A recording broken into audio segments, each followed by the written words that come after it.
Well, welcome back to another episode of Buckle Up with the Boys here with your host, Drew Billy here, and co-host Trevor Dinsmore. How are we doing, Trevor? Very good. If you can, tell by the shirt that I'm wearing and the hat that I'm wearing, if I spin it around here, I'm a very, very happy man. A little exhausted from watching the game, but, it comes with the territory, Right. especially with the players involved. So, point is, it's 2-2 in that series. Now we're headed back to Boston, and hopefully we can steal another one from there. Right. No, but we'll touch on the NBA stuff. Trevor has a whole bunch in store. MLB talk as well. The other thing I want to talk about, Trevor, just overall, we'll touch on some of the draft here. Except the Steelers, who else do you think had a pretty good, decent draft? Everyone's talking about the Eagles draft and all the Georgia Bulldogs they got. I saw Rich Eisen, who I'm a big follower of, he listed the Steelers and Eagles 1 and 2 in terms of how well they drafted, Eagles being 1, Steelers being 2. So, the rich just get richer when it comes to the Eagles. I mean, I know they lost their coordinators and Miles Sanders and a couple other guys, but, I think what they gained more than compensated for it. I think they're ready to make another run. Yeah, no, I agree as well. Besides the Eagles, Eric's not here tonight, but the Raiders, do you think they missed another draft again, or what do you you remember me and Nate and your reaction to it? I remember that. I was actually just talking with my uncle. He's a big Raiders fan. We didn't really talk about Raiders tonight. We more talked about the Knicks, but he just, I don't know. He always just kind of shakes his head at what the Raiders do, and then sometimes it works out, sometimes it doesn't, Right. And do I think they had a missed draft? I mean, right now, yeah. Right. I think a lot of people think that, but then miraculously, some of their picks end up working out sometimes. Do I think there are any Jamarcus Russells in this draft? No. Right. No. So I would have to say too, the Colts, we touched on it many times. We're going to say it again. Quarterback away. Are you shocked by, and I don't know if you saw it or not, Nick Foles being departed? I'm not understanding that. Like, why would Nick you want Foles to have departed? I did not hear that. Okay. Yeah, they cut him, and I thought I would have a veteran guy in there for the quarterback they draft. For Richardson, I'm not really understanding why you go ahead and just say goodbye to the veteran, and basically, so Richardson's the guy next year. So he's got to be right. I mean, Matt Ryan's not there anymore, right? He's gone. Yeah. Gee, trying to think of who else is there right now. Let me look up their roster, and I'll kind of give you a little bit of a live reaction here. Like, I don't know what they're doing. Obviously Richardson's going to be the guy for the future. That's kind of why they drafted him, is for that high ceiling. But I don't know. I don't know what's going on in Indianapolis. I think quite frankly, just Indianapolis. I think Irsay is just off his rocker in general. So, well, no, they got Minshew. That's what I thought. They have Gardner Minshew there. Okay. Well, yeah. I don't know. Still, like, I'd rather have a guy. Yeah, no, I don't know. I don't know what. I'd rather have a more experienced guy in there than Minshew, but I don't know. Right now, I guess Minshew is going to be more serviceable than Richardson. I don't know. Maybe he'll hand the ball off a little better to Jonathan Taylor, but that's really I would just say things are weird. Yeah, I'd rather have a veteran quarterback that won a Super Bowl than Minshew. You know what I mean? I don't know. They just keep fucking missing over there, and that's how it goes. I know. But the other thing too, there's been a lot of talk. I mean, I'm in Olean. There's a lot of talk about the Bills draft. I pissed a lot of people off with my post. I'm going to be honest. They missed.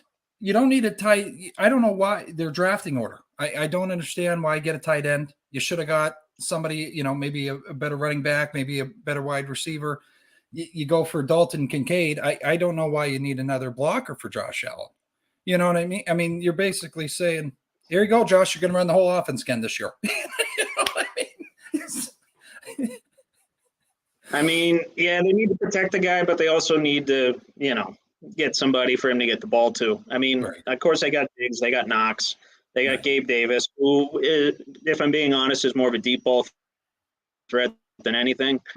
I don't know. The Bills are in a weird as an organization because they're there, but they just can't get over the hump, and I imagine it's just frustrating as Bills fans right now. Mm-hmm. I mean, I love to see it. I mean, if it's not the Steelers, we're okay. You know what I mean? But Mm-hmm. but yeah, you think so? Would you say the Eagles Steelers had the best draft? You think, in your opinion, or who Yes. else? Okay. Those are probably the top two. I thought Baltimore did okay. I thought they addressed a lot of their needs. Right. Yeah, they usually do. They usually draft well. Harbaugh has proven that. So, I had no problems with what they were doing. But yeah, as weird as it sounds, the Rams, I thought the Rams did okay.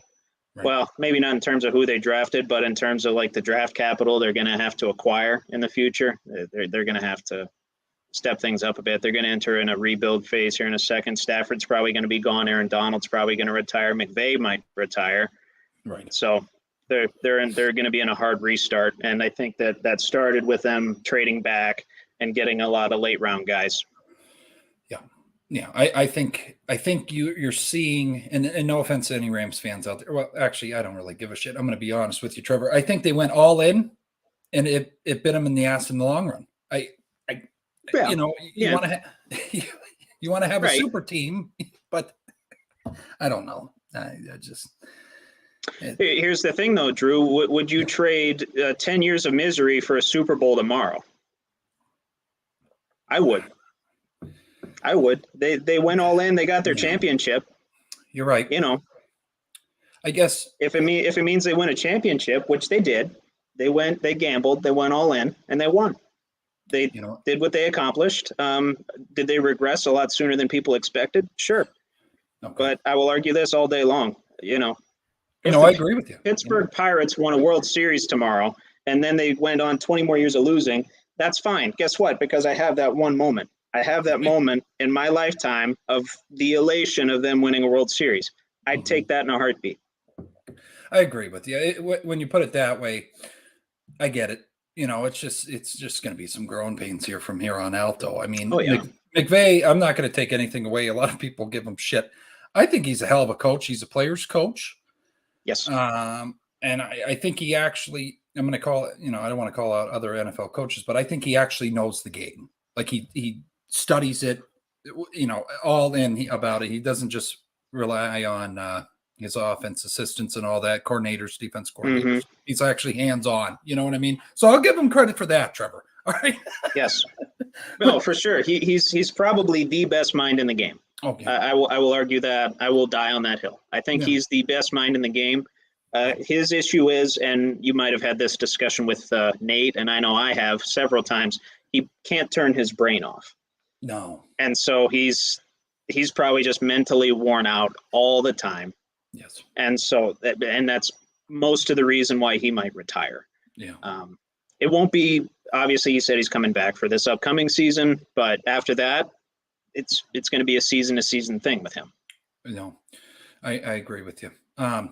But so we're going to add a new thing on here. I'm going to try to get it every time we do an episode. I'm going to bounce something off of other people on the show, or you bounce stuff off of me, whatever you want to do, Trevor. Sure. So here's some predictions that people have thrown out. They're early, but let's see what you think. The Detroit Lions win a playoff game. That's a fun one. 2023-2024 season. What do you think? That's a fun one. That is a very fun one. First of all, I think they're winning that division. Okay. Packers aren't going to do it with Jordan Love. I don't think he's going to be the guy. Maybe not yet. Or, he just doesn't exactly have any weapons right now. Right. I think his best weapon right now is probably Christian Watson. Yeah. So I agree with you. The Bears aren't going to make that jump from 3-14 to winning the division in a year. That's not going to happen. The Vikings, they're not going to win that many close games again this year. And with the way they drafted, and we even saw this on draft night, they drafted mostly offense. Yeah. What were they doing? They drafted Jordan Addison first round when he was a projected early second round pick. Mm-hmm. You're literally getting more weapons that you don't need, and you're not addressing the needs which you have on defense, especially in your secondary. I'm pretty sure they had probably bottom 5 pass defense last year, if I'm not mistaken. Yes. I just don't see the Vikings doing it. If I get a good price on it, and this isn't meant to be like gambling advice or anything, but if I get a good price on it, I'm picking the Detroit Lions to win that division. Whether they win a playoff game, I don't know. What would you give a plus on that? Oh, probably in the 200 to 300 range for the division. For the division, for them to win the division. To win a playoff game, probably around 500. Okay, I think that's fair. Yeah. No, I think, like I've said before, I always screw up his name. It's not Carpenter. Dan Campbell. Campbell. think the soup, Drew. Campbell. Those players want to win for him so damn bad. He is a player's coach, and he actually, again, he's like McVay. He honestly just gives a shit about his players. So I really do. They're due for a playoff win in Detroit. I hope it happens. Campbell deserves it. But yeah, we'll see what happens with that. Here's another bold one. Lamar Jackson throws for 4,000 yards. No. Why would you say that, Trevor? Just for viewers out there that.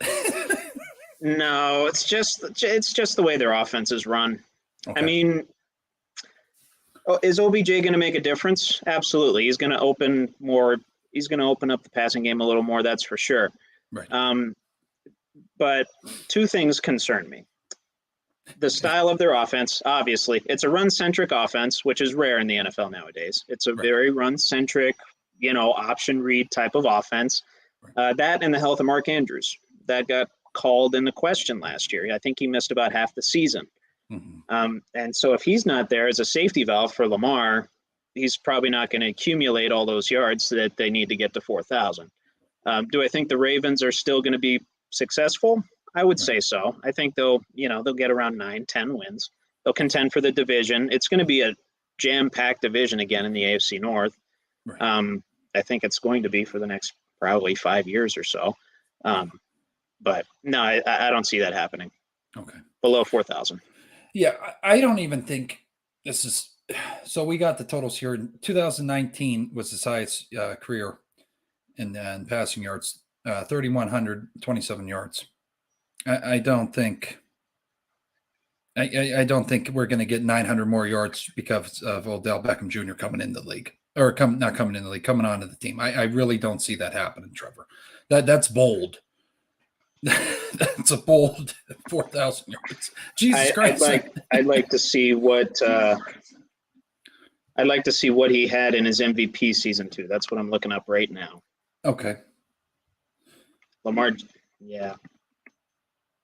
And he has to stay healthy. He won MVP. Yeah. He does. Yeah. And those running quarterbacks, we've seen not Lamar Jackson. We're just talking about him. Josh Allen. Mm-hmm. He's literally, the Bills have probably taken off 5 years of his career. Oh, definitely. I would argue that with the way that they're running that offense. And granted, superstar, absolutely. I'm really just worried he's going to turn into a Cam Newton and he's going to flame out. Right. Want to happen. Right. No, I would say I don't think. Yes. 20, 31, 27. So. Okay.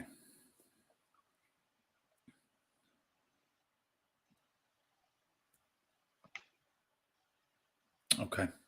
Well, I would say this too. I don't think Josh Allen's going to make it past age 35. Oh, Trevor, did you hear me there? Yeah, I can. My internet's it can be spotty that's okay. Sometimes. Plus, I got all these tabs open. I apologize. No, you're good. No, I don't think Josh is going to make it past 35. I don't mean to piss off some Bills fans here, but I don't think it's going to happen. I mean, the play if you me style. too, I'd be ecstatic. Oh wow, 32. Okay. Let's see here. What is he now? 27, 28. 20. Yeah, I want to say around that age, 27. Yeah, I think he's a year or two older than you and myself. 26. Oh, he's our age. Oh wow. Okay. All right. Yeah. No, but yep. Here's another. This one really. Where was it at here? Hold on. I should have been prepared. The Eagles win the NFC again, NFC East. Do you think that's going to happen? Yeah. Okay. Without a doubt. Yeah. Okay. All right. Very, very little in my mind. Yeah. Very little. Very little. Because they might take a little bit to get going. Mm-hmm. They might get off to a slow start, maybe like a 2-3 start, depending on how their schedule shakes out.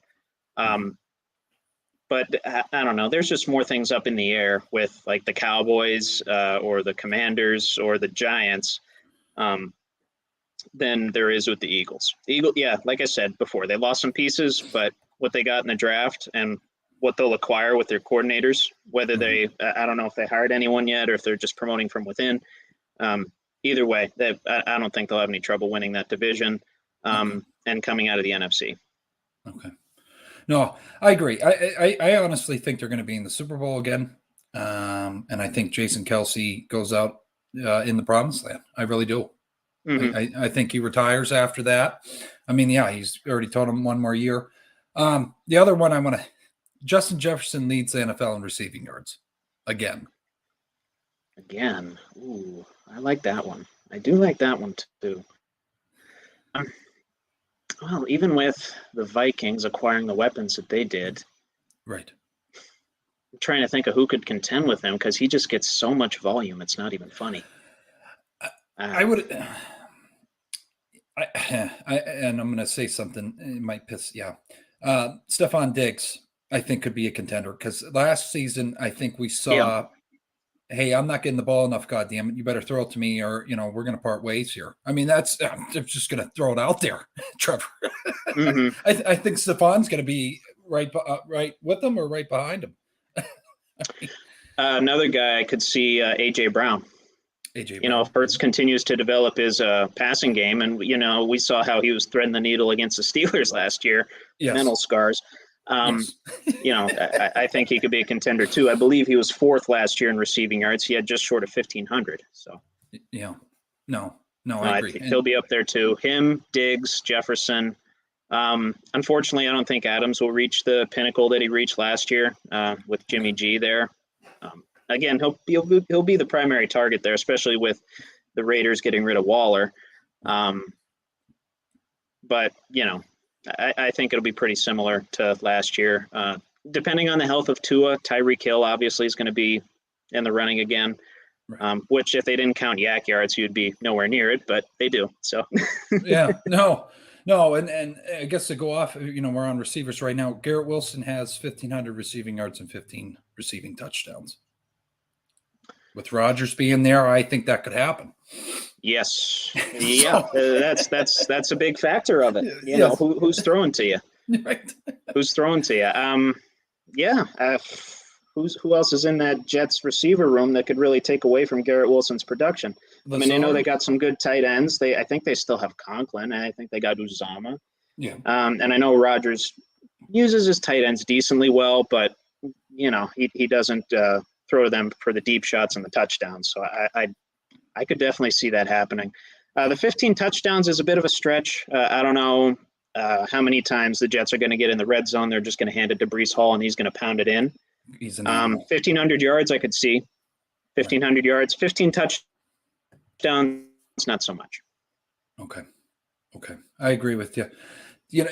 I would have to look that up, but I don't think their statistics in the red zone was very good last season. So, I mean, maybe Rodgers changes that for them. I mean, this is all hypothetical. You know what I mean? But I don't know. I think bringing Rodgers in, it's way better than some of the fucking talent we had. Mike White. I mean, come on. Jesus Christ. Zach Wilson. I mean, Mm-hmm. I don't know, but this is the one that I was waiting. I wanted Nate to be on, but he has some things going on, Eric as well, and Josh. But Dallas Cowboys reached the conference championship game. No. Okay. No. All right. You don't think so? Just. Do I even need to explain that one? I mean, do I have to explain that one? Jerry would love that. You know what I mean? He's probably in, the suite up there. Come on, boys, get down there. You know what I mean? Jerry's been taking the same approach to his ownership and managing that organization that he was in the early '90s. And guess what? It's not working. No, it's not working. No. This is why I think they've won maybe 2 playoff games since I was born. Yep. I'm 25. Right. They've won 2 playoff games since the late 90s. I was born in 1998. They've won 2 playoff games since then. Oh, boy. No. Until they do, no. I think the only thing good coming out of there is the cheerleaders. Yeah. That's really it. That's the only talent on the field. That's the only talent on the field. Why do you think I watch them on Thanksgiving? 1, because it's shoved down my throat every year. And 2, because, football, beer, and pretty women in front of me. That's fantastic. Right. Thanks for a good holiday. Thank you. And then you pass out after you eat the turkey. It's a wonderful day. It really is. Mm-hmm. But, absolutely. So another bold thing here. New England Patriots have their worst season under Bill Belichick. I mean, last season was fucking awful, Trevor. They could easily be last in that division. Oh, wow. Yeah, I mean, Miami is, again, pending the health of their quarterbacks. Right. Miami's probably going to beat them. I think the Jets are going to make they're going to make a run at the playoffs at the very least. Right. And the Bills are the Bills. They're not going anywhere, I don't think. They're just too talented to, get anything less than 11, 12 wins. Right. Again, that's another division that could be kind of jam-packed, but they just don't have the offense to keep up with the rest of that division. They don't. No. And their defense is getting older. I don't know exactly what they did in the draft. Well, I know they drafted weird because Bill Belichick, he just sees a guy that he likes and he goes after him, which has obviously worked historically. Right. But, yeah, let me see. Let me pull up what they drafted here. Okay. Well, they drafted. Okay, yeah, they went mostly defense. They did have a ton of picks. Counting 1, 2, 3, 4, 5, 6, 7, 8, 9, 10. They had a dozen picks. Mostly defense. Oh yeah, they're the only team I think in NFL history to draft a place kicker and a punter in the same draft. If I'm recalling that correctly, because they got that Ryland from Maryland and that punter from Michigan State. Mm-hmm. So, yeah, might work out. I could see that. Yeah, I could see that. Yeah. I think I'd be very eager to see what their over/under win total is when those come out. I'm going to go bold here. I think they only have 7 wins. They might have less than that. Oh boy, I love talking shit. I'm calling it around 6. Okay. No, I agree. No, and I think this year, I'm going to be honest, I think this is Mac Jones's, he has a lot of heat on his ass. Mm-hmm. So, if he don't perform, we might see Bailey Zappi in there. Huh? Little Zappy. But little Zappy. Little electricity in the locker room there. But Nick Bosa gets 20 sacks. Ooh, that's a tall order. I love some of these things. No, I know. That's a tall order. I think that that defense is too well balanced for any one guy to go over the top. Okay. And I think, they're just, if Nick Bosa gets hot, they're just going to double him every time. That's going to free up the other edge rusher. Yeah. I don't know. I'm going to say no. Okay. I think he'll get in the decently mid to high teens. But 20, that's very tough to do. Very few guys have done that in this century. And I think the last guy to do it was Watt. He tied Strahan's record a couple years ago. So yeah. No. And then one more here, and then we can move on to other things. Patrick Mahomes throws for 5,000 yards in consecutive seasons. Yeah. He does it again. Okay. Yeah. Yeah. Well, I mean, he's proven that he can do it with any of a number of weapons, right? He lost Tyreek Hill. We thought they were going to regress. And guess what? They go and win a damn Super Bowl. Right. And Mahomes goes out of his mind. Yeah. Has another MVP season. So, but there's one thing I want to touch on here that's been pissing me off all last week. If you had me on social media, specifically on Facebook, you saw me have a little rant fest there, lose my shit on the news feed. They ranked Kenny Pickett 28th. This is projected for next season, though, 28th as a quarterback. Trevor, we got CJ Stroud above him at 27. He hasn't even played a fucking game yet. What are we doing? I don't know. Well, if you look at the numbers for Pickett, they're not pretty.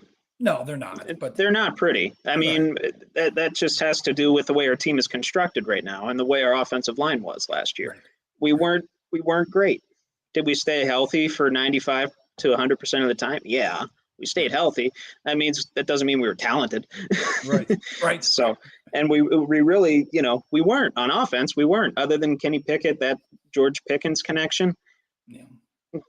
He wasn't great. So I could see why, some people might think he's going to fall off. The naysayers might think that. That's fine.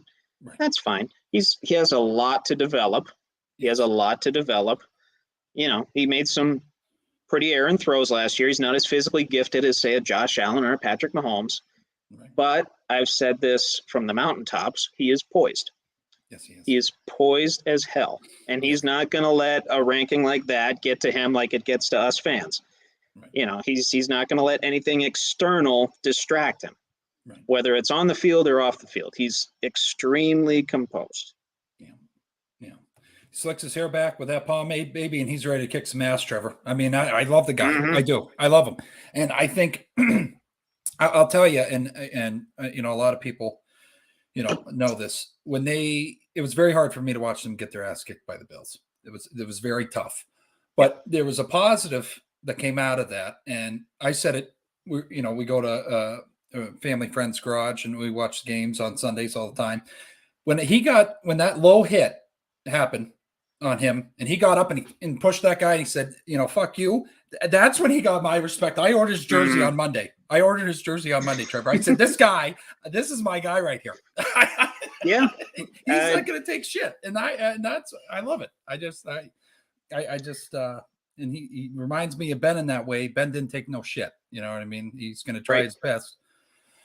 But, it is what it is. I guess the other thing I wanted to touch on was there was a conversation about Bill Belichick fucking over the Jets with the Steelers by them giving the Steelers the pick. Did you see any conversation about that? Do you think there's any truth to him doing that on purpose?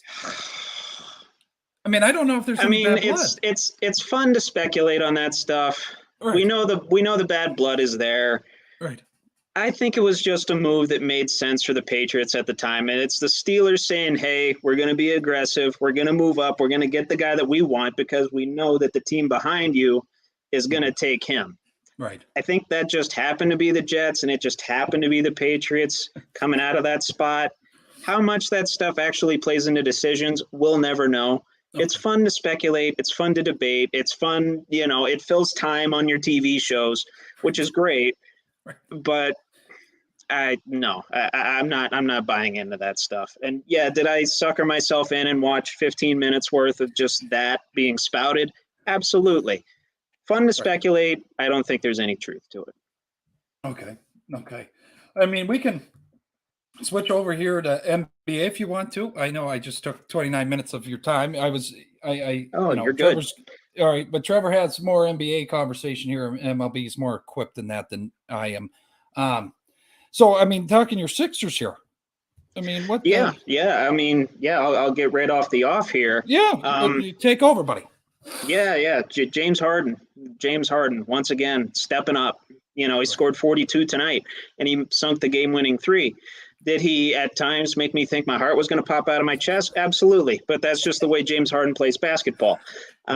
but yeah, James Harden, Joel Embiid, they combined for like damn near 80 points tonight.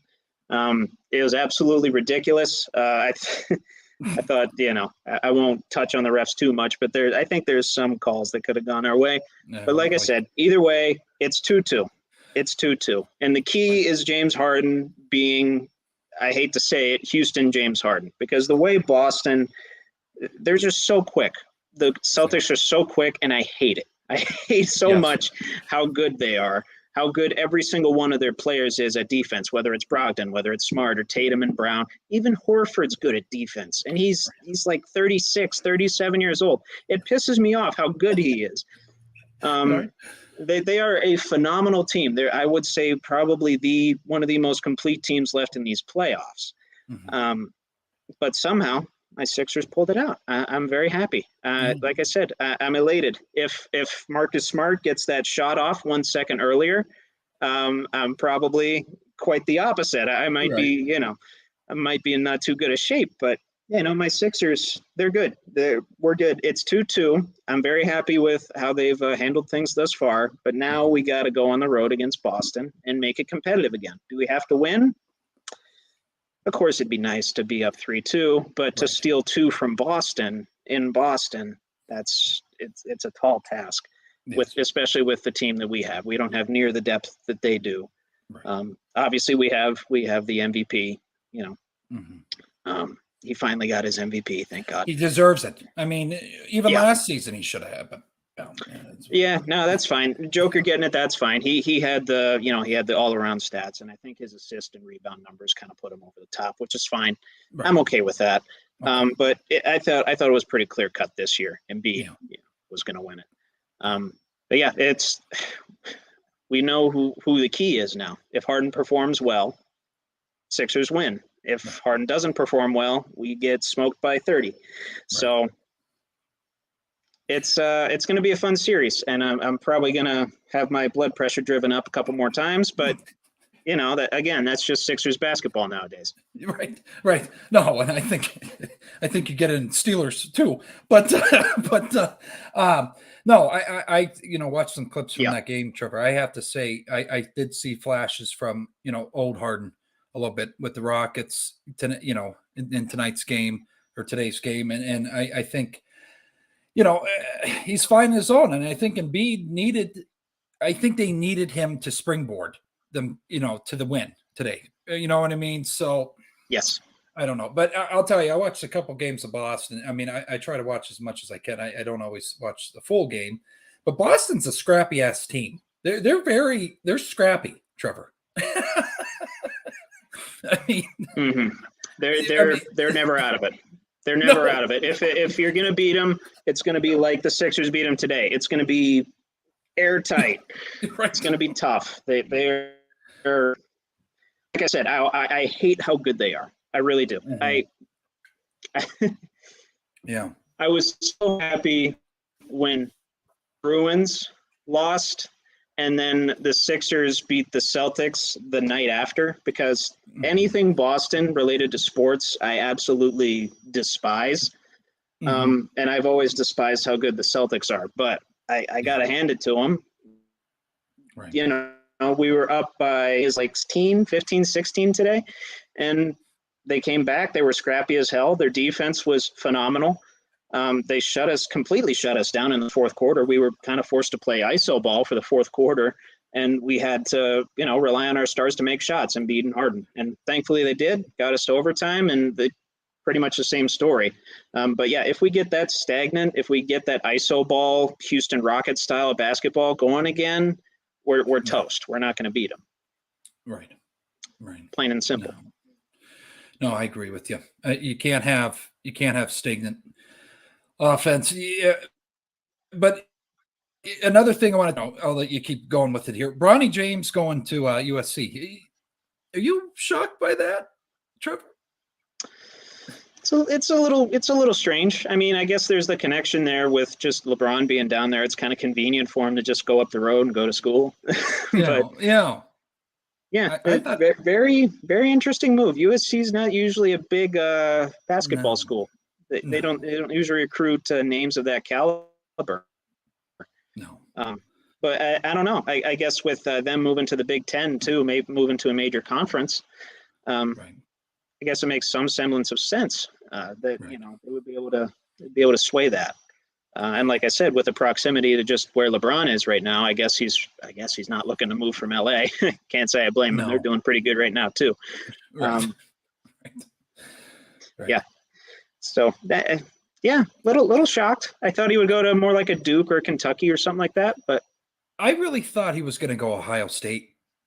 yeah, Just because of Akron, you know what I mean? Because of LeBron, you know, growing up there, but I don't know. Everybody's saying LeBron's going to go to the team that he, you know, gets drafted by. I think the Lakers are really screwed if that happens. If it's not the Lakers, you know what I mean? So right. Or we see the Lakers have a shit season next year, and oh well, all of a sudden somehow we have Bronny on our team. We were able to draft him. You know, we'll see. That's going to be interesting to watch. I want to see how that's going to play out. I would like to see, you know, like a Ken Griffey and a Ken Griffey Jr. kind of situation with those two. I mean, that would be kind of cool to see. But any other NBA news you want to touch on, Trevor? You got audio coming through on your end? Yeah.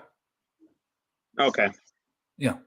All right. I mean, you have like stuff on in the background. I'm hearing some highlights. Oh, you're no highlights. No. You still hear it? No. I do, yeah. Oh, maybe that's me. Okay. Oh, geez, that's me. Okay, that's all right. My apologies. Okay. Yeah. I don't know if that came through in the stream, but yeah. No, I didn't hear it. At least highlights. Yeah. Okay. All right. Good. Yeah. Good. Yeah, no, I guess I just had them on my computer. My apologies for that little interruption. No, you're there. Good. No, you're good. Yeah. And I just have the Nuggets Suns game on right now. Denver's leading that series 2-1. With the Suns, Booker and Durant combined for, I think it was around 80 points last time out. And they were able to take care of business and, you know, get that series to 2-1, which if that went to 3-0, it's all over but the crying for Phoenix, and CP doesn't have another shot, which right. He is actually hurt right now. So they kind of need him to get back, and hopefully they can make a run at it. I'd rather see one of those two teams than either of those other two teams, those being Golden State and the Lakers, come out, just because, you know, the Lakers are always successful. They have how many titles are already? And, you know, Golden State, they had their dynasty. They had their run. Let some new folks in there. Yeah, I mean. Yeah, other than that, not too much on the NBA front. Miami and New York coming up tomorrow. That series heads back to Miami. And, you know, New York it's kind of the same deal with New York as it is with the Sixers. They need their point guard to show up. They need Jalen Brunson to show up. And he has shown up. He's scored no less than 20 points in any playoff game so far. Mm-hmm. He's been great. But essentially their baseline. They need Brunson to show up, and they need guys like Mitchell Robinson and Julius Randle to rebound the hell out of the ball whenever they can. And we know how good Jimmy Buckets is in the playoffs. If he scores anything above 35, you're in for a rough night, which it's so weird. He doesn't do this crap in the regular season, but in the playoffs, you know, he'll just go for a random 42 one night. He'll just do that. Just because that's how Jimmy Buckets is.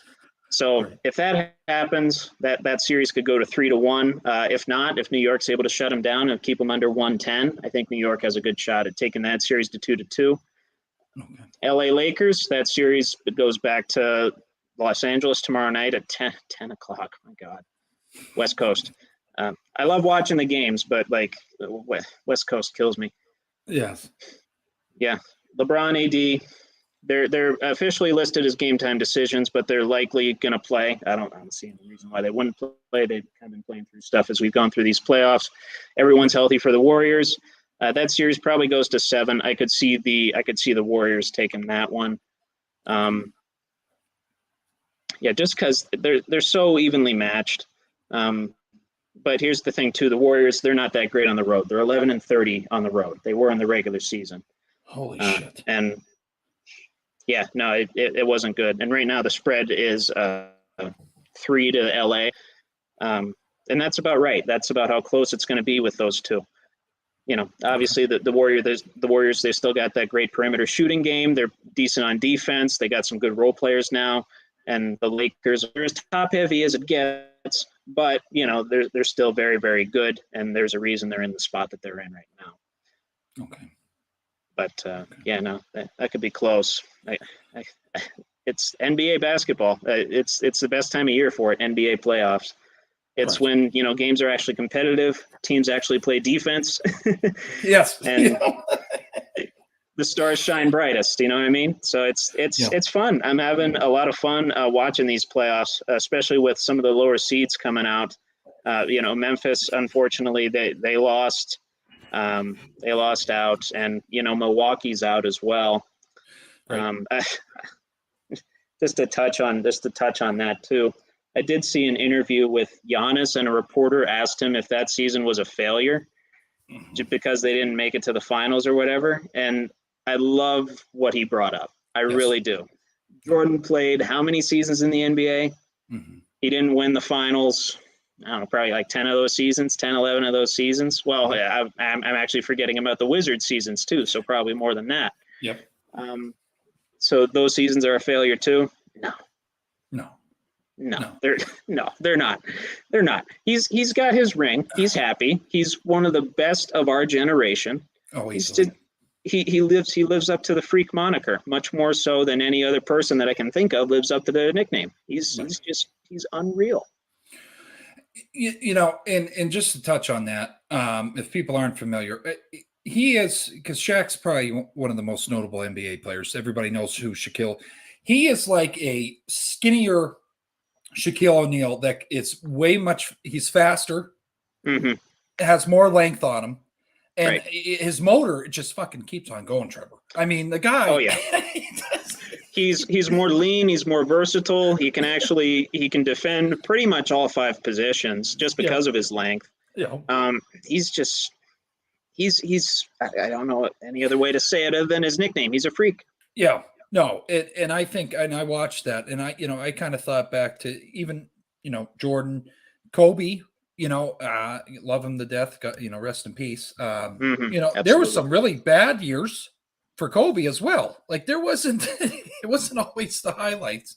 So yeah, I kind of hate reporters doing that shit. They're like, was this season a failure? No, I think any athlete would agree too, it was a journey and you learned something else. You know what I mean? That guy's a jackass. I'm just going to put it out there. If a reporter was a jackass. for that, yes. For that. In that moment, he was a jackass. Obviously, we don't know him personally to say that. But if we're basing our entire judgment of his character on that, yeah. I don't know. But I'll tell you right now, that was probably one of the best exchange an athlete could give to a reporter. Yeah. His answer was just, I think very highly of him. Even more, I already did, but more after how he held himself, because he could have went Dennis Rodman and completely ripped the guy's heart out, but he didn't. You know what I mean? So, right. But he walked that line for sure, but then he kind of stopped right before and said, "Hey, be realistic here. You're not going to win the whole thing every year. Right. Every team but one ends their season with a loss. Right. That's just how it works. Right. That's how it works in any sport. No, I agree. You're going to lose sometimes. Yeah. But, you wearing a Sixers sweater, I have to say this too, and I don't know, you probably already saw it, but, James Harden had that Michigan State shooting victim come as well. He paid for his trip down. I mean, that's a class act as well. I mean, he's just really, his public image, I don't think was always good at times, Trevor, but he's really bringing it back and with his play, and also that gesture there to have that kid come down and probably made it a dream come true for the kid, So I want to make sure we say his name too. John. I'm gonna screw up his last name. That's all right. John Hale. Okay, that's his name. Yeah, he gave him sweet level seats, and he was on the court pregame and postgame. And I saw at the very end there, it didn't bring a tear to my eye, but it kind of made me smile like, oh, that's very nice. Gave him the shoes that he wore Oh, wow. For the game and autographed him. Oh, wow. Okay. So like you just said, class act. Yes. He doesn't get enough credit for that. I don't think anyone does really. Everyone loves to. It's easy to pay attention to what guys do on the court. Yeah, Yes. absolutely. Or on the field or on the pitch or whatever. It's easy to pay attention to athletes and view them as these larger than life figures that only do this one thing. Mm-hmm. They're humans too, as is James Harden, and that's one of the biggest things that he could ever do for that kid. And now that kid has a memory he's never gonna forget. No, that's pretty badass. I enjoy. It's good to just see feel good stories. I mean, it really is. But I'm trying to think of anything else I saw NBA news wise that kind of. My uncle just talked about this earlier with me. The Bucks, I mentioned they did get knocked out of the playoffs. They fired their head coach as well. They fired Budenholzer. Yeah. I had the same reaction. That kind of goes back to the reporter's question. Let's make a little cute tie-in here, Trevor. So sure, the Bucks organization seeing it as a failure to fire him, even though I'm going to be honest, I think since the big old days, maybe even Kareem Abdul-Jabbar being there, this is the most hype they've had around the team. Michael Redd maybe back in the early 2000s, but I mean nothing worth. You know what I mean? I will say this too, Drew. Michael Redman on NBA 2K5. Yeah. Killer. Yeah, he is. Killer. Yes. That's a killer video game, and Michael Redd was killer in that. Yes. Just a little nerd moment for me in the middle of this. But yeah, they fired Budenholzer. I don't know what the plan going forward is. I think Budenholzer will find a job fairly quickly. Oh my God, yeah. Once the off season begins, once the finals wrap up, I don't see him being out of work for too long. But I can kind of see why they did it. Just watching their games and watching them progress throughout the season. He's a great head coach. He is an awesome head coach, and obviously he's at the highest level of where you can be in that profession. Right. So, props to him for that. And he's got a ring. He's got this ring, and he's got other rings as well. Right. So. Right. But here's the thing about him is he's not very adaptive, I think is the way a lot of people would phrase it. Okay. He doesn't evolve his offense within games. He just kind of relies on what is throughout the game. He's like a much better version of Matt Canada, essentially, in that he actually has real skill in coaching the sport that he's coaching. Right. And what he does absolutely works, but once teams catch on, I don't want to say he crumbles to dust, but he's not as adaptive as, say, a Doc Rivers or, say, Brandon Stevens was when he was head coach for the Celtics. Right. So I can see why they did it. I'm not anywhere near qualified to run a basketball organization, but I wouldn't have pulled that trigger. I think you still got a really solid core there. I think you got Lopez coming back. You still got Middleton there. Mm-hmm. You still got, I think they still have Connaughton as well. They have a lot of good guys on that team, and they still essentially have that championship core. But I don't know. Maybe they're pulling a late '90s Bulls and just kind of cutting it early. I don't think they're going to do it to that level. Obviously, they're not going to trade anybody or get rid of Giannis or anything like that. Right. But just kind of a knockoff version of what the late '90s Bulls did. I don't know. I really think, here's my thing, and I don't know if they did this. Again, I'm not running an organization, but I think you, me, and Nate, Trevor could do a hell of a job if we ever got that opportunity. I have no degree. If we put our minds to it, yeah. I would be quite honest, though. They had to have had a sit down with Giannis. I mean, there's no way you go ahead and make this decision without, talking to him first. I mean, that's just what I would. Do you think they did that, or they just straight out just made the decision, didn't even have a conversation about it with him? Now we're speculating. Obviously the final decision. Yeah, no, I know. I didn't read into this as much as I should have before the show, but that's all right. I would imagine that. Yeah, I imagine that they should have. Well, I imagine that they did, and they definitely should have. Right. Do I think Giannis has the final decision? No, I don't even think LeBron has the final decision, and a lot of the say so. No one has as much stroke as LeBron in terms of personality wants, but still, it's up to the GM. It's up to the people that run the organization. It's up to the basketball operations people to figure all that out. Right. Do I think he had a say-so in the firing? Absolutely not. I think he would have kept him on.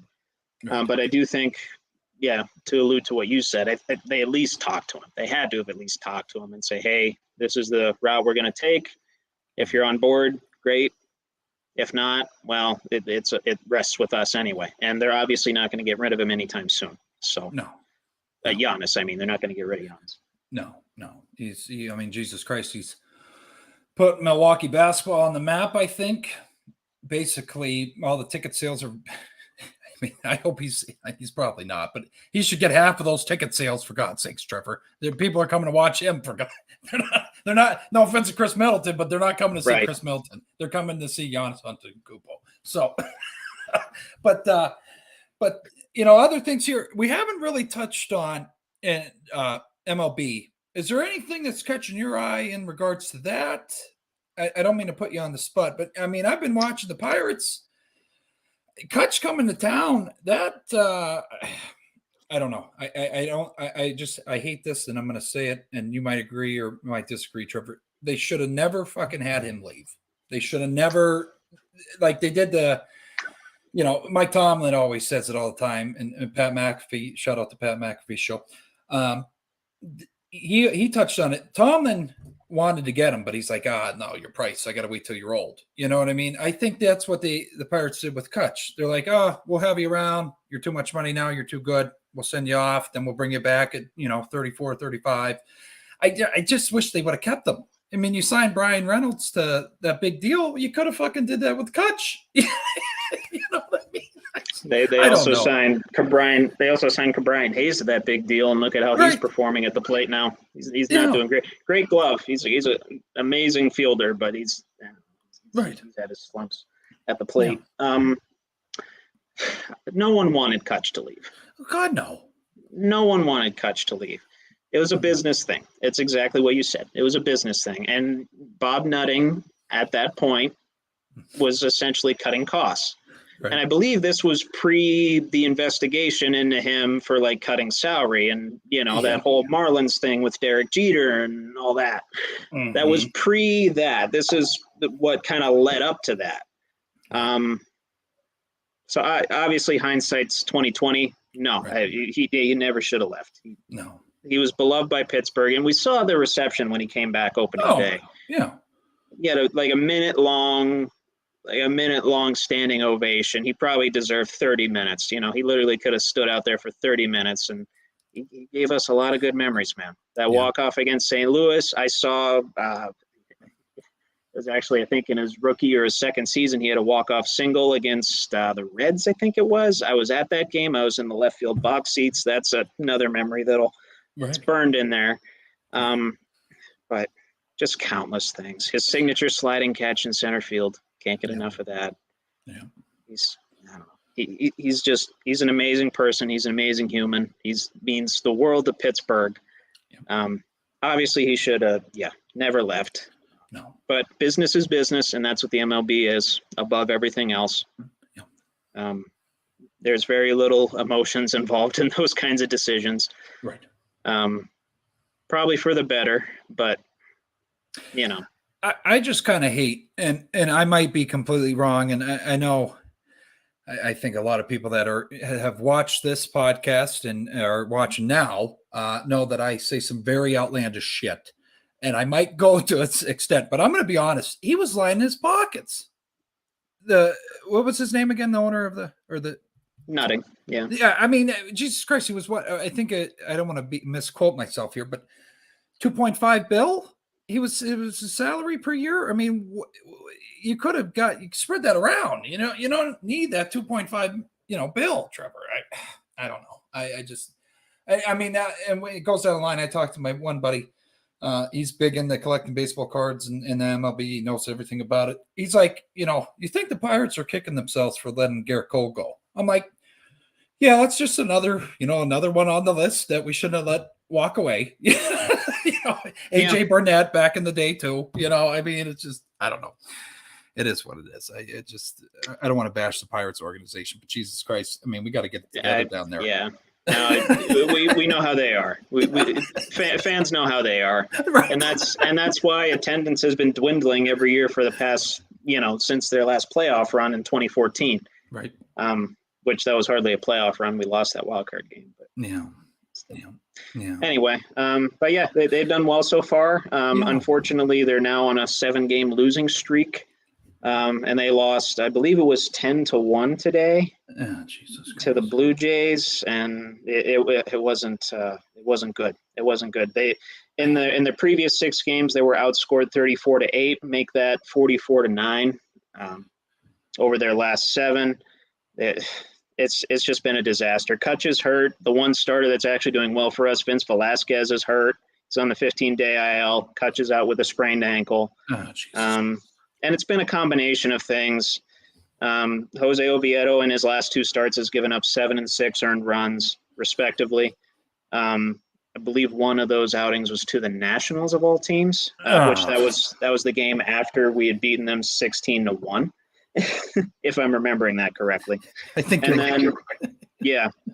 And then against the Rays, we got swept by them. Obviously, the Rays are great. They're the best team in baseball right now, all with the 3rd lowest payroll, if you can believe that, in the MLB. Only the Athletics and the Orioles are below them in terms of payroll. But yeah, with the one game, we had 3 errors against them. All but 2 of their runs were unearned. That was an 8-1 loss. And then, then today was not too much fun either. Holy shit. 10-1. 10-1 today. We gave up 15 hits, 10 runs, and we had a late reliever actually come in and give up 5 runs in the 9th inning. So that I guess that score's a little bit inflated, but yeah, the point remains, you can't score 9 runs in 7 games and expect to win a lot. The bats they've just gone cold. The pitching's been off and on, but we all expected that. It's been a lot better to this point, or actually to the end of April, than many of us expected, including myself. Right.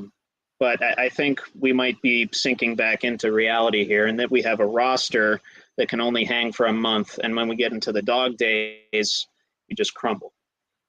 Jesus. I hate to be, all gloom and doom, but we're talking about the Pittsburgh Pirates here. So. Right. But hey, I'll tell you what's another dumpster fire athletics organization. Trevor, I mean. Oh, that's worse. That's worse. Yeah, that's worse. That's absolutely worse. They got freaking possums in their media rooms. They got and it's another thing I saw today. Their announcer said a racial slur live on air pregame. He was talking about a visit to the Negro Leagues Baseball Museum, and he said the N-word League Baseball Museum live on air. I did watch the clip myself. It did not look intentional, but regardless, not a good look. Oh my! Not a good look. Honestly, just burn it down. Ricky Henderson's probably what the hell's going on? Everything is coming apart for them, and they're going to move to Vegas. They're moving to Vegas soon. You have to. It's holy shit. Yeah, you just restart. Just restart everything. Just send them out to Vegas. Maybe hit the slots. Jesus. I mean, what a disaster. Yeah, send Billy Bean out to the slots there and see if he can holy shit. scarf up some money to pay these guys. I mean, they are cost cutting. We all know that, but right. I mean, and they're literally just. I don't know if I've seen this deliberate of tanking in the MLB in a long time, and it's all to move. I mean, Oakland as a baseball market doesn't help things. They're a small market as it is. Right. But you know, they're conducting some I don't want to say predatory business right now, but for lack of a better term, that's what I'll say, in order to move to Vegas. Yeah. No, I mean, it's a dumpster fire on the field. You can't even enjoy the play. You got an announcer saying a racial. I mean, Jesus. I mean, what a fucking shit show. Oh, it is. Oh my god. Right. You can't even enjoy the commentary because you got a guy. I mean, I'm sorry. That's all. You got to blow it up. Just end it. Just figure it out. I mean, holy shit. Okay. I didn't know it was that bad over there. I didn't know they had possums in the media room. I mean, yeah. Shit. Oh, that was a big deal. That was a big deal. I think that was, I think that story broke. I don't remember all the nitty gritty details, but I believe that story broke a couple weeks ago. And there was a photo on social media. Someone from the Athletics media tweeted it out. There was a possum coming through in the piping in the visitors media room, in the broadcast room. Holy shit. So they got possums living in their facility. It's just their facility's in shambles. The team is in shambles. Right. Everything's in shambles in Oakland baseball right now. Well, I guess the other thing, that'll make you feel good too. The Yankees are not doing well either, Trevor. That makes me feel very good. I don't want to piss off some Yankee fans, but I really don't give a shit. I mean, they're playing like shit. Yeah. I mean, yeah. They're the second highest payroll in the MLB, and they're just not producing right now. Yeah, I gotta. They're just not producing right now. I gotta see their record. I believe they're 2 games above 500. They were coming into today, which actually every team in that division right now is above 500. So that's a pretty highly competitive division for them to be in. But with what the Rays are doing versus what the Yankees are doing, I mean, I don't want to say money ball, but that's essentially what the Rays are doing. Yeah, no. But I guess this is very early to say this. Very early. You see the Rays going pretty far? You see them? I mean, this is very early. It's very early, but here's the thing. They've done it before. Yeah. They did it before back when Joe Madden was managing them. They made it to a World Series when their payroll, they were probably in the bottom 10 in payroll. Right. They just keep finding ways to do it. It's not even, I don't even know what it is. The thing is, most of their payroll is on like active players too, so that helps. They're not like paying guys that they traded away or anything like that. They're one of the healthier teams in the MLB right now too. So, but it's just they're. I tried looking up a lot of their stats today, and they're like first in the league in pretty much everything. So, Jesus. ERA, they have the best at 2.9. Batting average is an average of 277. They're first in on-base percentage, slugging, ribbies, OPS. You name it, they're probably first in it. And I saw their run differential too. It's absolutely ridiculous. Plus 114 this early in the season. Wow. And for reference, the second team is the Rangers at plus 77. And that was as of like 3:30 today when I looked it up. Damn. So it's absolutely ridiculous what they're doing. It's absolutely insane. Absolutely insane. And then, like you said, the Yankees can't buy a win. No. Literally. They No. And I'm going to be honest. I think I got to look this up, but just fun, for looking ahead here tomorrow, the Yankees go to play the Athletics tomorrow and on Tuesday. So hopefully they can beat the fucking Athletics. I don't know. I mean, that would be. I think that just puts salt in the wound. I want to see his stats, Judges. That's what I'm interested in here. They lose to the Athletics. Oh my God. How's he? Yeah, 261. 261. All right. Wow. He only has 6 home runs. More on the Yankees. They blew a 6-run. More on the Yankees. They blew a 6-run lead today. Lost 8-7 to the Rays.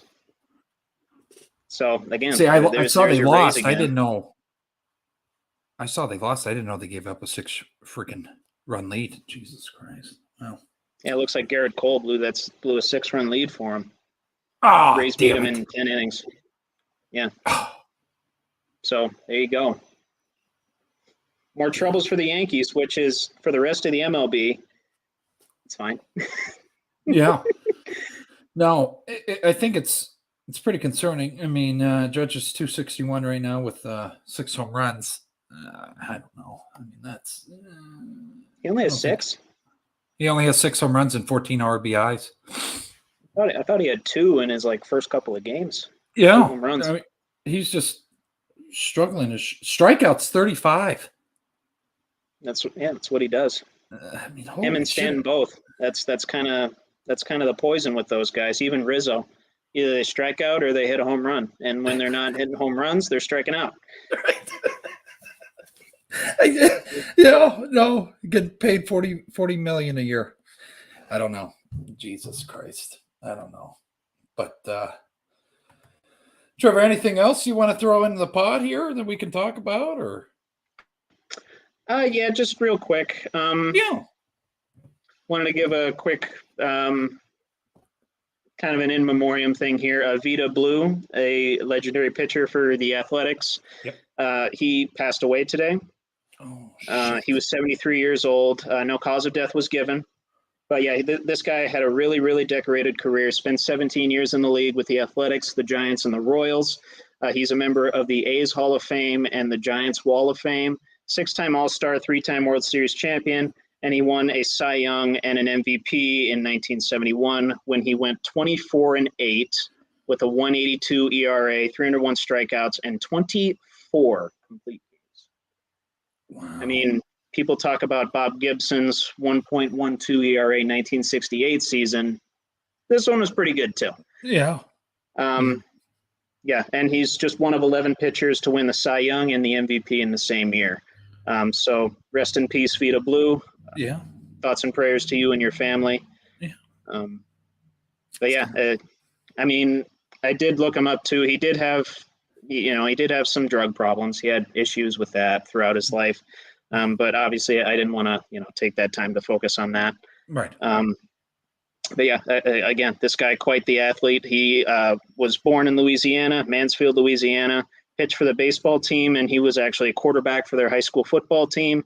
Threw for 3,400 yards and 35 touchdown passes while rushing for 1,600 yards in his senior season. So this guy was a pretty tremendous athlete, and then he obviously went on to have the legendary baseball career that he did.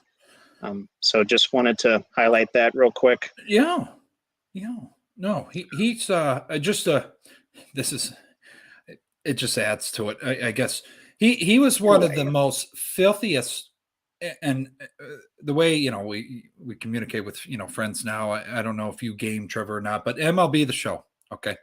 Mm-hmm. He is one of the filthiest pitchers. Him and Bob Gibson. Vita Blue was one of the filthiest pitchers on that game. I'm going to just be honest with you. So that's how I learn about a lot of these guys that aren't mainstream. Sammy Sosa, Mark McGwire, Barry Bonds, all those bigger names.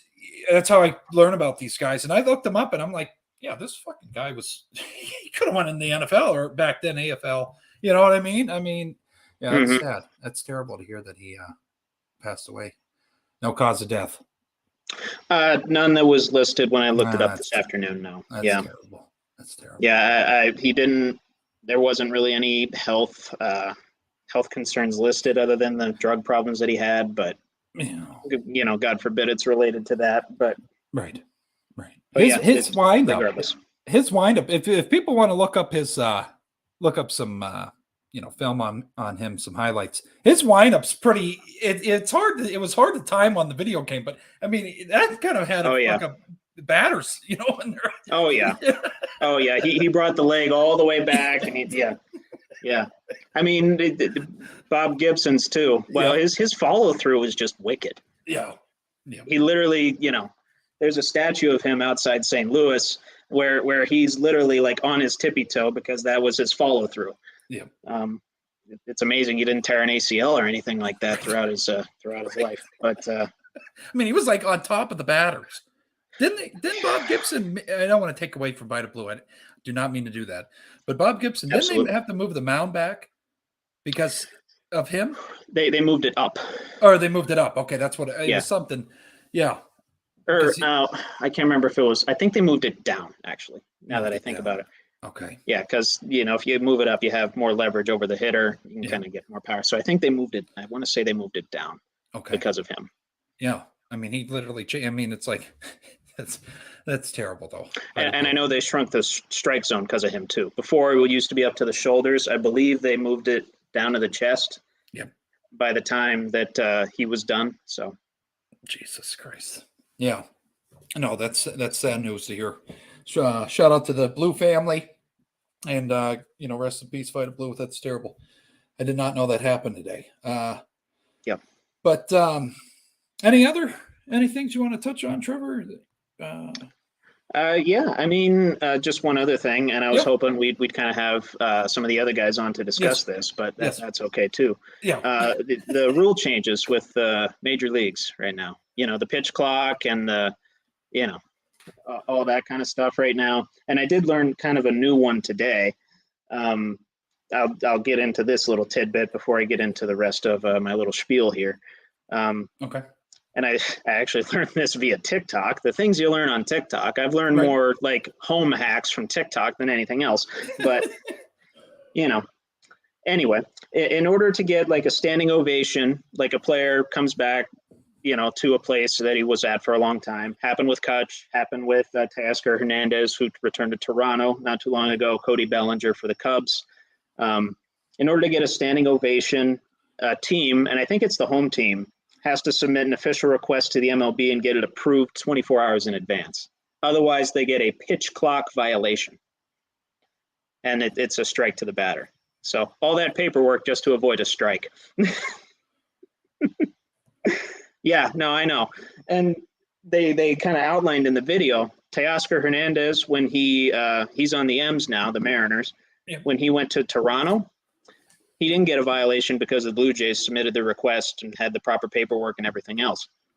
Cody Bellinger, when the Cubs came to, the LA Dodgers place, the Dodgers had not filed that paperwork, and so Cody Bellinger got a pitch clock violation for it.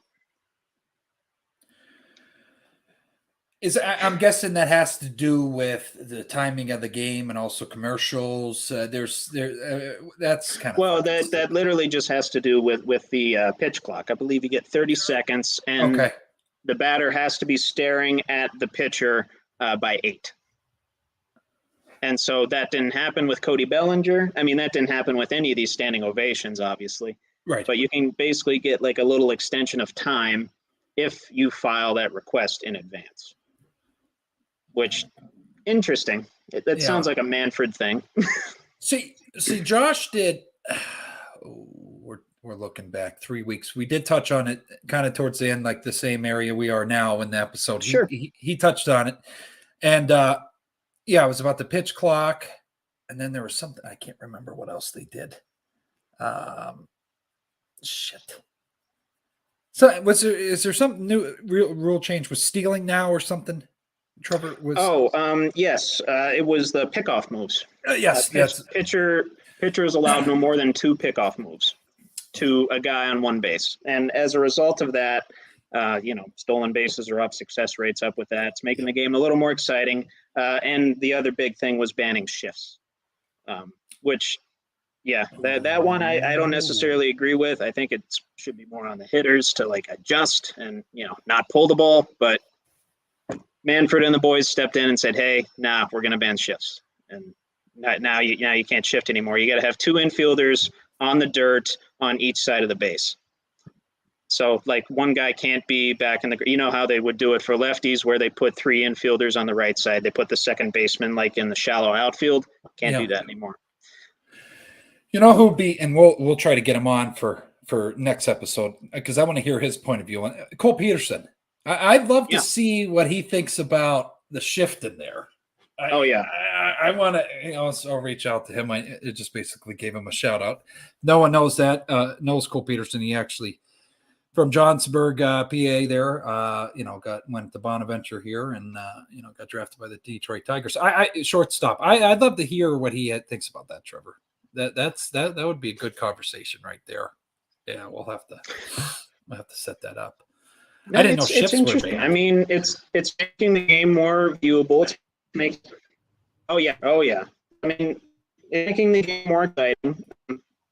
Runs are up, batting average up, stolen base are up. They're actually up, like per game cumulative are up more run from last year already. And I think the pitch clock is cutting on games. It's good half to hours or even longer than that.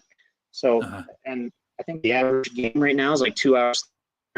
It was at around 3:08. So you're literally shaving 30 minutes off of baseball games. Oh, wow. Well, for the TV, right? Yeah, the video it's better. Kind of just with day after. It's a little bit easier to watch, but if you're a fan, and that's kind of how I think, you only have 2 innings at the ballpark. You have less time to drink. You have less time to socialize with people there. So they were definitely thinking about television viewer when they were making up all.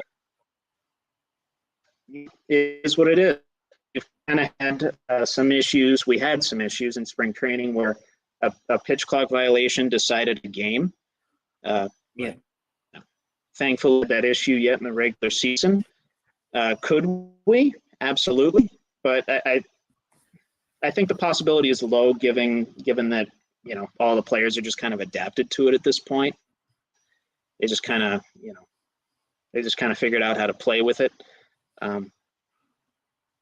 But yeah, it was a big step for baseball because we know how often baseball changes.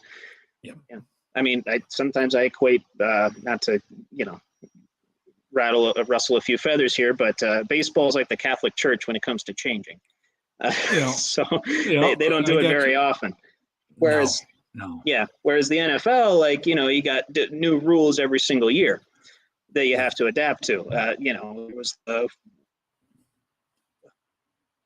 what the hell is a kick? Does this thing? What the hell is this? Roughing the passer thing now.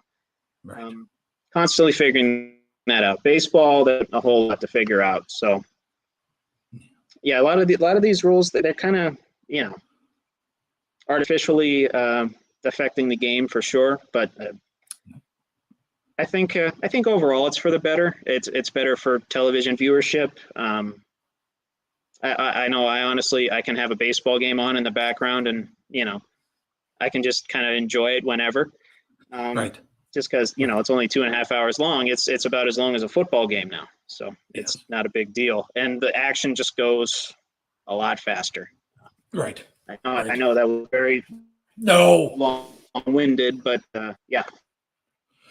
Well, Trevor, those rules there, yeah.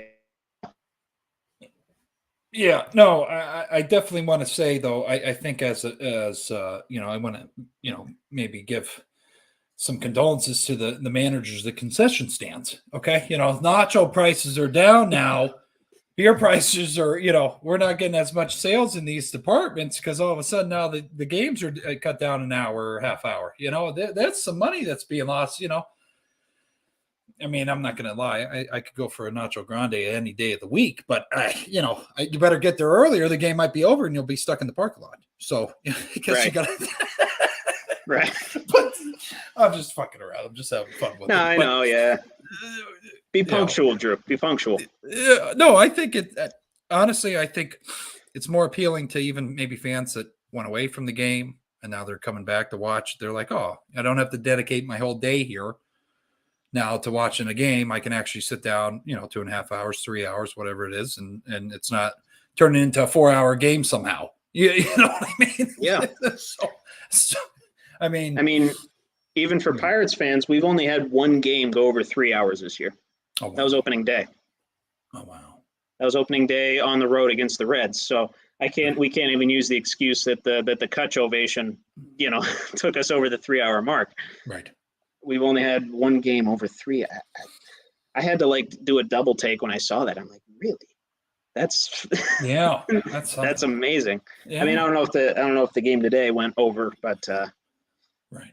Prior to today, we only had one game go over 3 hours. I couldn't believe that. I think that's a positive positive I agree. for the sport and for the fans and even the athletes too. They probably want to get off the goddamn field if it's 102 on the field. You know what I mean? Right. So, yeah. but, or if there's a light drizzle, their clothes get less wet, and Right. Yeah. But anything else, Trevor? I can. No, that was kind of the last big thing I wanted to get on there. Okay. Excited to see if we're able to get some greater baseball minds than us two on here to kind of give their opinion on that. But I think you're pretty knowledgeable. I mean, you got a couple guys that are playing the sport, but I think sometimes athletes don't know as much as the viewer. You know what I mean? It's kind of funny. You sometimes. Well, yeah, different perspectives. Different perspectives. Right. I'd like to hear it. Obviously, I think the players like it in the MLB. I think they like it. Like you said, the games are getting done quicker, Right. And it's more of a rhythmic thing, especially for the even for the pitchers too. It's just more of a. Yeah, it's just more of a rhythmic thing for them. Right. In a way, it doesn't really benefit them because they get a little more tired easier. And I believe there's something with limitations on mound visits. I think that was installed before too. But so yeah, if a pitcher's struggling, good luck. Figure it out. Right. No, but yeah, no. I just appreciate again, Trevor. I have to say this again. He came to the rescue of the show. Would have been yours truly if it wasn't for him. So I appreciate it. He was already coming on as it is, but Sure. The other guys got some things going on. It's all right. We'll have them hopefully here. I keep putting out these. You saw it. I put on my stories or ads on posts and such, and they're like, oh, okay, Nate, you got Trevor, Josh, and Eric. And then we're like, oh, no, there's no Josh or Eric. It's just Nate and Trevor. I'm like, well, yeah, I don't know what you want. How about you come on to watch everybody, not just be a fan of right. What the hell? But, hopefully people become fans of yours truly. That'd be nice. No, I think you're spot on with a lot of your points. You know what I mean? And I think, no, it's just good to see I just love hearing other people's insights on things that, it might be different for me or we agree on.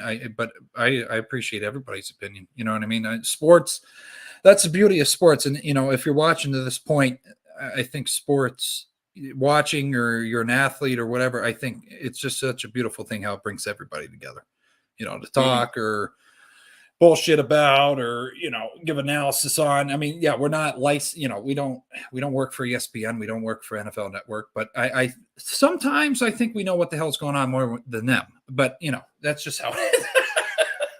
Well, you have to give a convincing argument, don't you? Yeah, right. You have to at least think you know what the hell you're talking about. Right, and we're not censored either. I think if they NFL Network was allowed to have a couple F-bombs on there, oh, okay, that got my attention. You know what I mean? Oh yeah.